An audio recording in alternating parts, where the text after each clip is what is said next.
মনে করেছিলাম এই ২ রহমান পরিবার মানে শেখ মুজিবুর রহমান পরিবার আর জিয়াউর রহমান পরিবার এই ২ পরিবারকে বাংলাদেশের রাজনীতি থেকে মাইনাস করতে হবে। -2 formula. That was my formula. কিন্তু ব্যক্তির পরিবর্তন ঘটালেই শুধু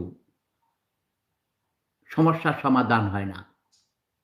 সিস্টেম পাল্টাতে হবে। এটা অতি প্রাচীন কথা। এটা নতুন কোনো কথা নয়।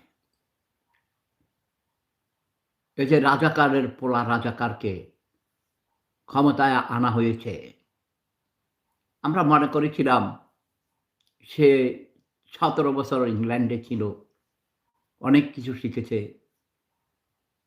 গণতান্ত্রিক সমাজ ব্যবস্থায় সোশ্যাল ডেমোক্রেটিক সিস্টেমে থেকে কিছু শিখেছে। আসলে এখন দেখেছে কিছুই শিখে নাই। সে ৪ দেয়ালের ভিতরে থেকে বসে চাঁদাবাজি করেছে। আর ওই ভার্চুয়াল লাইনে এসে, অনলাইনে এসে গরিব মানুষদের আশার বাণী শুনিয়েছে। আবার ক্ষমতায় এসেছে, কিন্তু যেই দাও সেই কদু। কারণ তার রক্তে রাজাকারের রক্ত প্রবাহিত।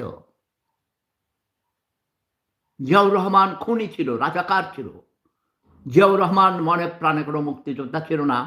মেজর রফিকুল ইসলাম বীর উত্তম তাকে জোর করে ধরে এনেছিল, ধরাইয়া আনাইছে। চট্টগ্রাম বন্দরের পাকিস্তানিদের সোয়াত জাহাজ থেকে অস্ত্র খালাস করতে গিয়েছিল।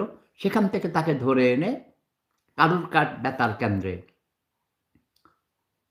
৯ নাম্বার ব্যক্তি হিসেবে লিখিত I do hereby declare the independence of Bangladesh on behalf of our great national leader Sheikh Mujibur Rahman.